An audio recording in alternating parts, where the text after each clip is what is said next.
السلام علیکم ورحمۃ اللہ وبرکاتہ۔ آپ لوگوں نے اکثر چھوٹے مرزے کی کلپ دیکھی ہوگی کہ وہ حضرت تھانوی رحمہ اللہ پر الزام لگاتا ہے کہ انہوں نے اپنے نام کا کلمہ پڑھوایا۔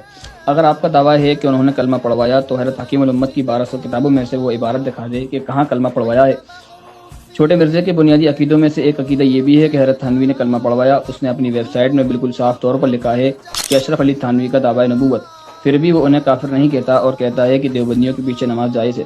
تو سب سے پہلے تو اس مرزے کا خود کا ایمان مشکوک ہو گیا کہ ایک کلمہ پڑھوانے والے کو یہ مسلمان کیسے مان رہا ہے۔ علماء اہل سنت، علماء دیوبند کا بنیادی عقیدہ ہے کہ حضور اکرم صلی اللہ علیہ وسلم خاتم النبیین ہے اور ان کے بعد کوئی نیا نبی نہیں آئے گا۔ جو نبوت کا دعویٰ کرے وہ بلا تعویل کافر ہے۔ اب ذرا اس الزام پر نظر ڈالتے ہیں جو حضرت تھانوی رحمہ اللہ پر ہوتا ہے۔ اگر کوئی شخص جسے اللہ تعالیٰ نے عقل سے نوازا ہو، وہ سوال سے جواب تک اگر اسے پڑھ لے تو کبھی اس پر اعتراض نہیں کرے گا۔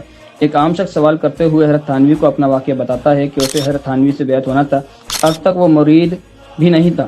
اس نے پہلے بتایا کہ وہ حضرت تھانوی سے بیعت ہونا چاہتا ہے اور اس کے کچھ ریزن بتائے کہ کیوں بیعت ہونا چاہتا ہے۔ پھر کہتا ہے کہ ایک روز کتاب پڑھ رہا تھا، دوپہر کا وقت تھا اور نیند کا غلبہ تھا تو آنکھ لگ گئی۔ کچھ عرصے بعد خواب دیکھتا ہوں کہ کلمہ لا الہ الا اللہ محمد رسول اللہ پڑھتا ہوں، محمد رسول اللہ کی جگہ حضرت کا نام لیتا ہوں۔ اتنے میں دل کے اندر خیال ہوا کہ غلطی ہوئی، پھر صحیح پڑھنے کی کوشش کی، دوبارہ ویسا ہی ہوا۔ حالانکہ مجھ کو اس بات کا علم ہے کہ یہ درست نہیں، لیکن زبان قابو میں نہیں، یعنی اس کلمے کو وہ خود غلطی مان رہا ہے اور اسے غلط سمجھ رہا ہے۔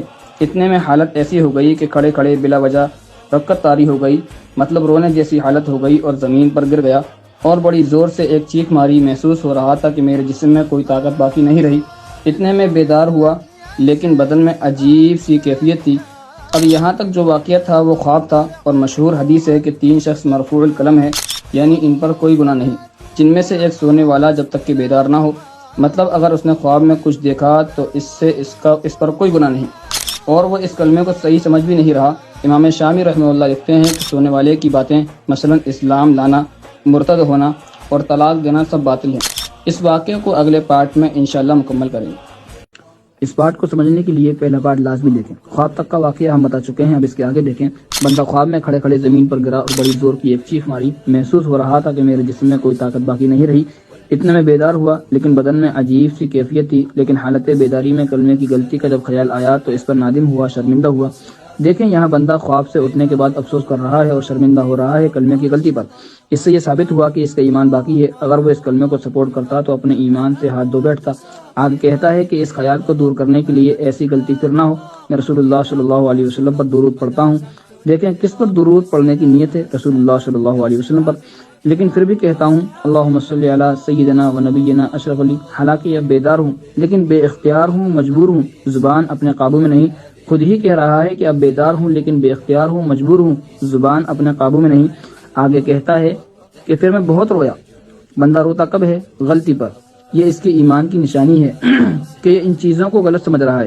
رسول اللہ صلی اللہ علیہ وسلم فرماتے ہیں کہ ایک شخص نے خوشی کی شدت میں یہ الفاظ کہے کہ اے اللہ تو میرا بندہ اور میں تیرا رب ہوں۔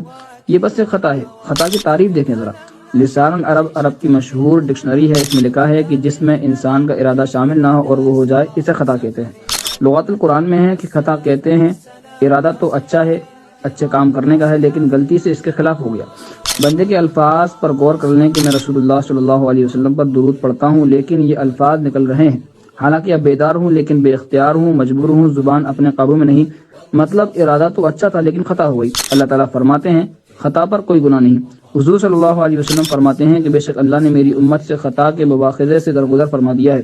بالکل اسی طرح اس بندے کا ارادہ تو تھا کہ درود حضور صلی اللہ علیہ وسلم پر پڑھنا ہے جیسا کہ اس نے لکھا ہے، لیکن بے اختیاری کی شدت کی وجہ سے خطا ہو گئی۔ اب حضرت تھانوی کا جواب دیکھیں۔ کہتے ہیں کہ اس واقعے میں تسلی ہے۔ کیا تسلی ہے؟ کہ بندے کا ایمان بچا ہوا ہے کہ وہ اس کو غلط سمجھ رہا ہے، اس پر شرمندہ ہو رہا ہے، یہاں تک کہ رو بھی رہا ہے۔ تو انہوں نے تعبیر میں کہا کہ اس واقعے میں اس کے ایمان کی تسلی ہے اور جس کی طرف تم رجوع کرتے ہو وہ متبع سنت ہے، یعنی حضور صلی اللہ علیہ وسلم کی سنت کی اتباع کرنے والا، یعنی حضور صلی اللہ علیہ وسلم کا غلام ہے۔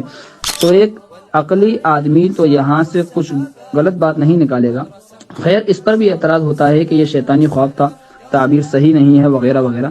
چلیں اس واقعے کی وضاحت اس رسالے کے 3 مہینے بعد حضرت تھانوی نے خود ہی کر دی تھی، لیکن چھوٹا مرزا یہ کبھی نہیں بتائے گا کیونکہ حضرت تھانوی کے نام سے بیچارے کو 2-3 ملین فالوورز ملے ہیں، اور اگر یہ بتا دیا تو جہلمی ارادہ کی ساری پول کھل جائے گی۔ پچھلی ویڈیو میں ہم نے بتایا کہ جنید مرزا خواب کی تعبیر پر اعتراض کرتا ہے اور کہتا ہے کہ حضرت تھانوی کو اسے شیطانی خواب کہنا چاہیے تھا۔ اسی کتاب میں 3 مہینے بعد کا رسالہ ہے کہ جس میں حضرت تھانوی نے خود ہی اس کی وضاحت کی، کیونکہ اس وقت بھی ایسے بے تکے اعتراضات ہوئے تھے۔ لیکن یہ بات مرزا کذاب دجال کبھی نہیں بتائے گا، کیونکہ اسی سے اس کی دکان چل رہی ہے اتنے سالوں سے۔ حضرت تھانوی وضاحت کرتے ہوئے لکھتے ہیں، باقی مجھ کو اس پر اصرار نہیں کہ اگر یہ شیطانی خواب ہے اور اس کی کہ یہ تعبیر جو میں نے بتائی ہے وہ نہ ہو تو یہ بھی ممکن ہے، یعنی جسے اختلاف کرنا چاہے وہ کر سکتا ہے، لیکن اس کی وجہ سے مجھ پر الزام نہیں لگایا جا سکتا۔ دوسرے صفحے پر فرماتے ہیں کہ جواب میں لفظ متبع سنت خود ایک دلیل ہے کہ مجھے حضور صلی اللہ علیہ وسلم کے ساتھ غلامی کی نسبت ہے، اور الزام لگانے والوں کے لیے یہ آیت کافی ہے، والذین یؤذون المؤمنین والمؤمنات بغیر ما اکتسبوا فقد احتملوا بہتانا واثما مبینا، کہ جو لوگ مومن پر ایسے کام کی تہمت لگائے جو انہوں نے نہ کیا ہو تو انہوں نے بہتان اور صریح گناہ کا بوجھ اپنے سر پر رکھا۔ حضرت تھانوی نے اس واقعے کی وضاحت 3 مہینے بعد ہی کر دی تھی، لیکن مکار مرزا نے یہ اپنے چیلوں کو کبھی نہیں بتایا۔ الزامی جواب کے طور پر اگلے پارٹ میں دیکھیں گے کہ اصل ختم نبوت کا ڈاکو کون ہے۔